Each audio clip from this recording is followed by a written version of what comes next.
Surah ini diberi nama dengan surah Al-Insyirah, yang berarti sesuatu yang lapang, yang tenang, yang nyaman. Yang diharapkan dengan keadaan hati yang lapang, nyaman, tenang itu, segala persoalan yang dihadapi dalam kehidupan akan mudah diterima dan tidak berdampak besar dalam menyikapinya. Maka bagaimana kemudian Allah memberikan turunan-turunan petunjuk supaya apa yang diharapkan ini bisa tercapai?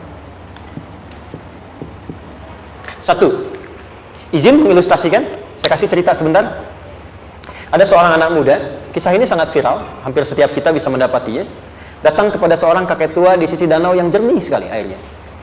Dia berkeluh kesah tentang persoalannya. Dia katakan, saya punya masalah begini. Berat sekali terasanya. Kakek itu kemudian permisi, dia hanya membawa 2 genggam garam. Kemudian beliau bawa 1 gelas, ilustrasinya seperti ini.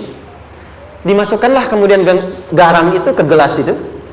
Lalu diambil 1 gelas air yang jernih tadi, dengan garam segenggam. Kata beliau, minum. Pemuda itu mengatakan, wah, asin, minum aja dulu. Lalu ketika diminum, langsung ditumpahkan.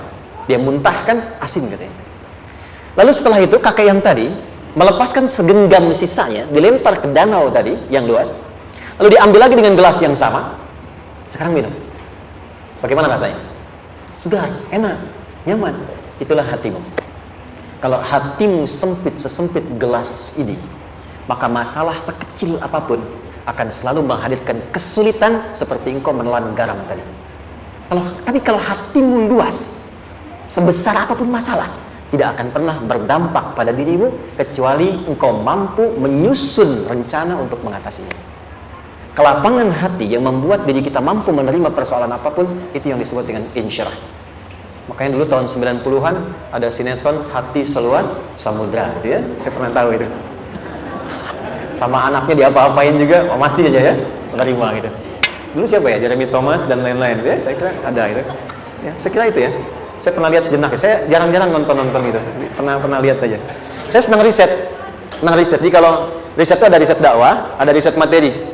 Saya teman-teman yang musik gitu ya. Saya tidak terlalu dekat dengan musik karena saya di Quran gitu.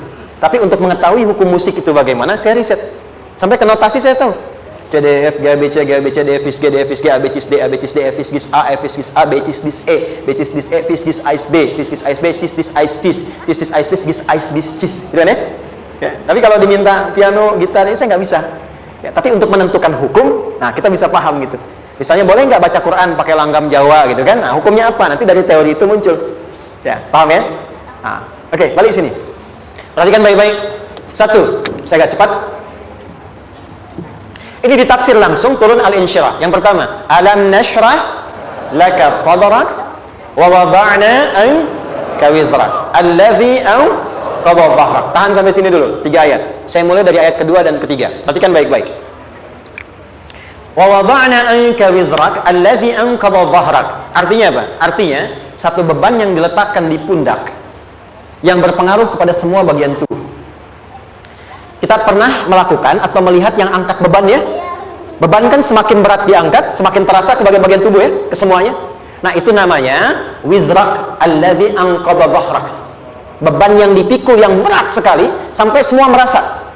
Makanya jadi satu ungkapan dengan mengatakan dia sedang memikul beban yang sangat berat. Sampai kepalanya pusing, tidur nggak nyaman, miring kanan, miring kiri. Itu namanya ya alladzi anqadha dhahrak. 1.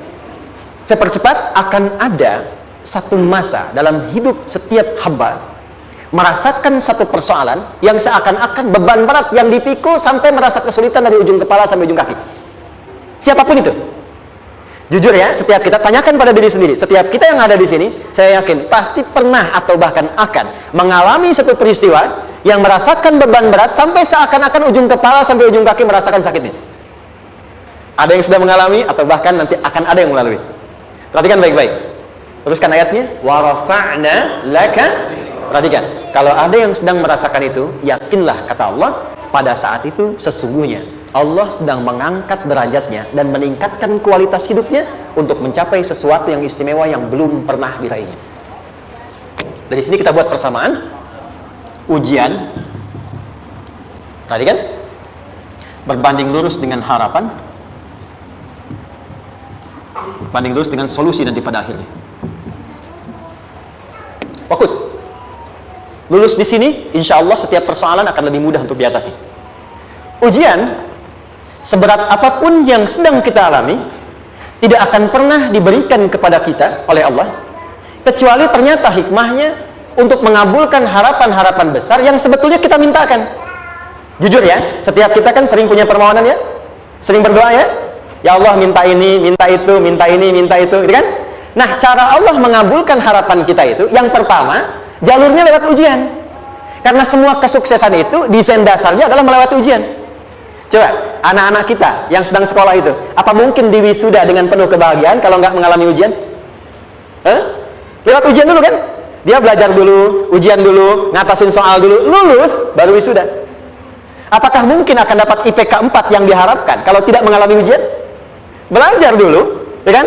Ada waktu, sempat dia bangun malam, siang, dan seterusnya, belajar, keringat, dan sebagainya, baru bahagia kan? Dan ternyata belajar itu untuk diwisuda. Sebab kalau kita tidak belajar, mustahil dapat wisuda. Kalau tidak lewat ujian, mustahil dapat ijazah. Karena ternyata harapan itu, hukum dasarnya dalam berkehidupan, bisa diraih dengan melewati ujian. Ini poinnya. Jadi mohon, kalau sedang mengalami sebuah peristiwa, dan kita harus menghadapi itu, coba renungkan, sebetulnya pernah berdoa apa sampai kita mengalami itu, sehingga dengan jalan itulah sebetulnya Allah ingin mengabulkan harapan yang dulu pernah kita mintakan. Jelas? Oke, satu. Yuk, turunkan rumus ya pelan-pelan. Quran surah kedua ayat 286. Ini kesini dulu, baru nanti kita balik lagi. 2 Al-Baqarah ayat 286. La yukallifullahu nafsan illa usaha. Tahan sampai sini, lihat baik-baik. Hukum yang pertama, hukum pertama, Allah tidak mungkin menguji seorang hamba di luar batas kemampuannya. Di kaidah yang pertama tadi, kalau kita sedang diuji, sebetulnya ada harapan dan doa yang pernah kita mohonkan, dan Allah ingin mengabulkan itu, jalan pertama adalah ujian. Tapi adilnya Allah, tidak akan pernah kita diuji kecuali sesuai dengan kemampuan kita. Jadi kalau nggak mampu, nggak mungkin diberikan ujian. Ingat ya, kalau tidak mampu, tidak mungkin diberikan ujian. Artinya harapan yang kita mohonkan pun akan sesuai dengan kemampuan kita. Jadi kalau kita minta sesuatu nggak mungkin bisa menggunakannya, nggak akan dikasih. Nah, balik ke sini untuk memberikan ketenangan kepada hati kita. Kalau sedang menerima persoalan, setelah kita mengatakan, oh ini mungkin ada harapan yang ingin saya dapatkan, jalannya lewat sini. Untuk memberikan ketenangan kepada hati, begitu persoalannya tiba, langsung katakan pada diri kita, saya pasti bisa menjalaninya. Mustahil saya diuji kalau nggak mampu menjalaninya. Itu bahasa singkatnya. Nggak ya? Kalau ingin mudah menyelesaikan persoalan, kata Quran, setiap ada ujian, langsung katakan pada hati kita, insya Allah bisa. Nggak mungkin saya diuji kalau saya nggak sanggup. Jelas? Dan tanamkan itu pada hati yang paling dalam. Ini nggak mudah. Kalau cuma disimpan di pikiran, jadi beban. Tapi kalau Anda tanamkan dalam hati, seberat apapun masalahnya, pasti saya sanggup, pasti saya bisa. Pernah lihat dulu ada acara 90-an Benteng Hattori? Benteng Takeshi ya? Takeshi ya, itu kan artinya kan bisa jawab ya. Kita tahu Ninja Hattori mendaki gunung, lewati lembah ya tahu ya. Son Goku, Son Gohan, apa? Saya tahu itu. Son Goku, Kamehameha, Piccolo itu, yang nulisnya Suzuki Watanabe, saya tahu itu. Benteng Hattori, balik lagi ya. Benteng Takeshi ya. Puncaknya kan main pakai itu kan, pakai tanknya dan sebagainya. Tapi pernah ingat gak satu episodenya itu? Begitu akan bertarung, kan selalu ada motivator di sampingnya itu mengatakan, ayo kamu bisa, gitu kan?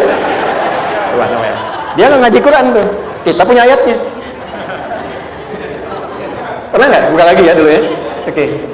Korea, kenapa bisa nyusul Jepang? Salah satunya, waktu Jepang itu maju, setiap di Korea itu ditanamkan dari mulai anak-anak TK-nya. Kita harus lebih daripada Jepang. Sejak anak-anaknya TK. Itu ditanamkan betul. Kita bisa, kita dari TK. Sehingga ketika di sana bikin Honda, sini Hyundai. Hyundai kan dibacanya Hyundai, kan? Sana Honda, sini Hyundai gitu. Di apapun yang dibuat Jepang, Korea harus lebih unggul. Itu ditanamkan dari awal. Bisa. Kita itu sekarang punya ayatnya. Jadi kalau sedang punya masalah seberat apapun, katakan pada diri kita, insya Allah bisa. Gak mungkin diuji kalau nggak sanggup. Bisa insya Allah. Bisa. Kenapa mah? Bisa. Jelas? Oke. Sudah di situ teruskan. Lanjutkan. Warafa'na laka dzikra. Teruskan. Fa inna ma'al usri. Nah, ini poin terbesarnya. Fa inna ma'al usri yusra. Fa huruf yang menunjukkan sesuatu berlangsung dengan cepat. Inna di ilmu nahwunya berbunyi begini, di gramatikal bahasa Arab. Harfu nasbin wa taukidin. Tansibul isma wa tarfa'ul khabara. Mabniyun 'alal fathi la mahalla lahu min al-i'rabi.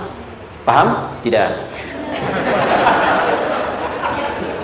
Inna huruf yang digunakan untuk menguatkan informasi agar ditancapkan ke dalam hati sekuat-kuatnya dan jangan pernah ragu. Jadi kalau orang Arab itu nancapkan tongkat begini dan kuat, tidak goyah, itu nasab namanya. Nasabar rajula asal fil ardi. Inna ini harfu nasab. Jadi kalau ada di Quran dibuka informasinya dengan inna, maksudnya begini, hei, tancapkan informasi dalam hatimu dengan kuat, jangan pernah ragu. Yakinkan pada dirimu. Apa yang harus diyakinkan? Ma'al usri yusra. Inna ma'al usri yusra. Usrun sama dengan yusrun. Lari ke sini. Oke. Apa artinya usrun? Sulit. Oke. Sulit itu ada dua. Ada sa'bun, ada usrun. Kalau kesulitan yang relatif, kata si A sulit, si B mudah, itu sa'bun namanya. Contoh, kata si fulan bahasa Jepang susah. Padahal kata yang lain tidak. Saya ke Jepang, anak-anak kecil begini bisa bahasa Jepang gitu kan? Bagi mereka mudah gitu ya. Saking mudah ya gitu. Watashiwa gitu. Anak-anak kecil, bagi mereka mudah, bagi kita belum tentu. Itu sa'bun. Inna lughatal yabaniyah sa'bah. Relatif. Tapi kalau kesulitan yang sifatnya mutlak, semua orang mengatakan sulit. Maaf, bawa mobil, sulit atau mudah? Bukan mengendarai ya, bawa mobil, bawa. Sulit ya? Sulit ya? Baik, sepakat sulit semuanya. Nah, itu dalam bahasa Arab dikenal dengan usrun. Kesulitan yang semua sepakat bahwa itu susah. Sulit, semua sepakat. Dan ketika ada orang bicara, aku sedang punya masalah begini. Semua mengatakan, wah itu nggak mudah, itu nggak mudah. Itu usrun namanya. Lawannya, kemudahan yang relatif disebut sahlun. Tapi kemudahan yang semua sepakat bahwa itu mudah, itu yusrun namanya. Mengangkat spidol, semua mengatakan mudah, ringan. Itu yusrun namanya. Perhatikan, Allah tidak memasangkan sa'bun dengan sahlun, tapi memasangkan usrun dengan yusrun. Orang-orang yang punya keyakinan kuat, setiap persoalan itu akan selesai, dan dia mengatakan pada dirinya, aku bisa melewatinya, maka perhatikan kalimatnya kata Quran, inna ma'al usri yusran. Sesulit apapun masalah yang sedang dia alami, maka Allah akan datangkan solusi semudah-mudahnya yang bisa dia nikmati. Dengan kata lain, kalau kita bawa ke bahasa psikologi, kalau sedang menghadapi persoalan seberat apapun, selain kita mengatakan ini pasti bisa saya lalui, saya insya Allah sanggup mengatasinya, katakan pada diri kita, ini pasti selesai, pasti ada solusinya, pasti mudah. Katakan, walaupun memang solusinya belum datang, tapi tenangkan pada diri kita dengan mengatakan inna ma'al usri yusra. Bahasa psikologinya, katakan pada diri kita, ini pasti selesai, gak mungkin gak selesai, pasti ada solusinya, pasti mudah. Itu lebih memberikan harapan pada diri kita untuk menuntaskan persoalan dibandingkan dengan meratapinya. Jelas? Teruskan, fa inna ma'al usri. Kalau masih ragu kata Allah, katakan lagi sekali lagi sampai hati kita merasa nyaman. Jadi kalau sedang punya persoalan seberat apapun, tanamkan pada diri kita, pasti selesai. Belum nampak, insya Allah pasti selesai. Gak mungkin diuji kalau gak ada solusi. Itu lebih memberikan harapan. Setelah itu, fa'idha faraghta, mitigasi masalahnya, mitigasi persoalannya. Tuliskan, ini masalahnya apa? Rumah tangga. Apa saja misalnya, dia ada suami, ada istri, ada anak-anak. Masalah ada di mana? Kadang-kadang menangnya jadi kusut karena satu-satu nggak segera diselesaikan. Maka kata Al-Quran, fa'idha faraghta. Satu-satu mitigasi dulu. Satu masalah di sini, lihat di suami, lihat di istri. Kalau pekerjaan, masalahnya apa? Sebelum bercabang kemana-mana, petakan. Apakah rekanannya? Apakah relasinya? Apakah kemampuannya? Apakah manajerialnya? Apakah marketingnya? Mitigasi, kotaki semua, selesaikan satu-satu. Setelah itu, apa yang dilakukan? Wa ila rabbika, tawakal sepenuhnya kepada Allah untuk menentukan hasilnya. Tawakal itu yang paling mahal.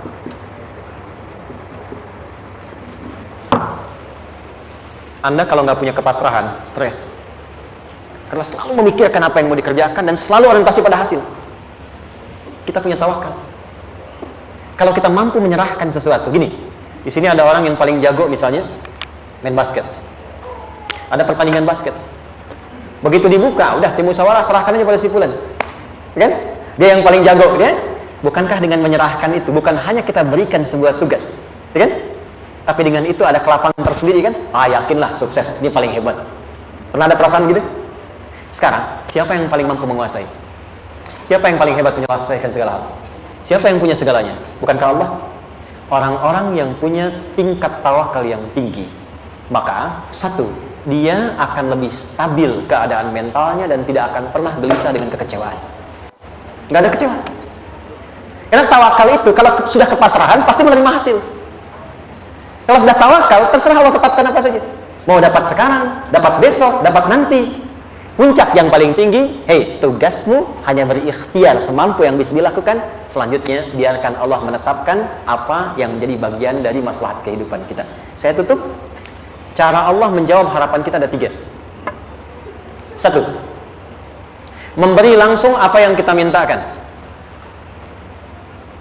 2. Menunda itu sampai kita siap menerimanya. 3. Mengganti apa yang kita inginkan dengan apa yang kita butuhkan. Saya ulang ya. 1. Memberi langsung apa yang kita mohonkan. Bisa. Ya Allah, saya ingin A misalnya. Anak saya pengen ke ITB.